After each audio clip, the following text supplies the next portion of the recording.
What's the most outlandish thing your kid has ever told you that turned out to be true?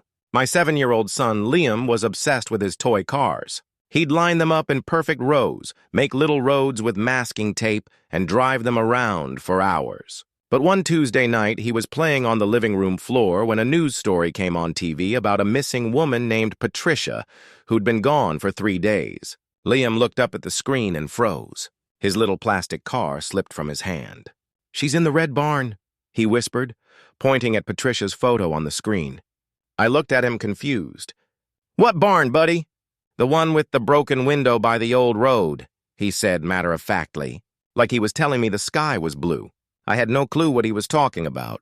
There were no red barns anywhere near our neighborhood. We lived in a regular suburban area with strip malls and cookie-cutter houses. I figured he was just mixing up something from a cartoon or a book. But a few days later, during dinner, Liam brought it up again. He was eating his chicken nuggets when he suddenly stopped and said, "They won't find her unless they look in the barn. I saw her crying." My husband Jake and I exchanged worried looks across the table. This wasn't normal 7-year-old chatter. Kids usually talked about Pokemon or what happened at recess, not kidnapped women crying in barns.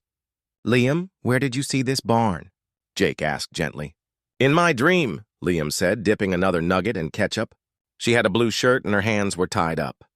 "The barn smells like old hay." Jake decided to humor him.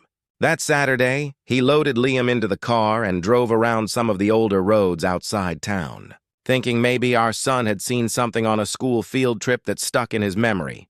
After about an hour of driving through farmland, Jake spotted it. An old red barn exactly like Liam described. Paint peeling, sitting alone in an overgrown field, and there was a broken window on the side, just like Liam said. Jake's stomach dropped. He parked the car and called the police, feeling completely ridiculous. "Hi, this is going to sound crazy, but my 7-year-old son claims there's a missing woman in a red barn off Highway 47. I'm probably wasting your time." But 2 squad cars showed up within 20 minutes. The officers were skeptical, but professional. They cut the chain on the barn door, and Jake heard one of them shout, "We need an ambulance!" Patricia was inside, tied to a support beam, barely conscious. She had been kidnapped from a gas station parking lot and left there for 6 days. The police said she wouldn't have lasted another night without food or water. The news trucks arrived within hours. Reporters wanted to interview Liam, calling him a psychic child and asking if he'd had visions before, but Liam hated the attention. He hid behind my legs and refused to talk to anyone. "I just saw her in my dream," he kept saying. "I don't like being special." The police detective, a woman named Sandra, pulled me aside. "Has he ever done anything like this before?" I shook my head. "Never. He's just a normal kid who likes cars and cartoons." But from that day forward, whenever Liam said something strange, people listened. It wasn't a fluke. 3 weeks later, our neighbor's dog went missing. While everyone was searching the woods behind our house, Liam tugged on my shirt. "The dog's in the blue shed," he said quietly. "What blue shed?" "The one with the broken lock." I had no idea what he was talking about, but I followed him down the street 2 blocks away, behind a house I'd never really noticed. It was a small blue storage shed.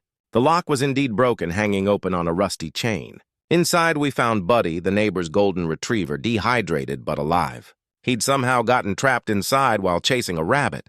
The neighbor swore the shed was always locked, and that Liam had never been in their backyard before. But somehow, my 7-year-old son had known exactly where to find their missing dog. After that, other parents started approaching me at school pickup.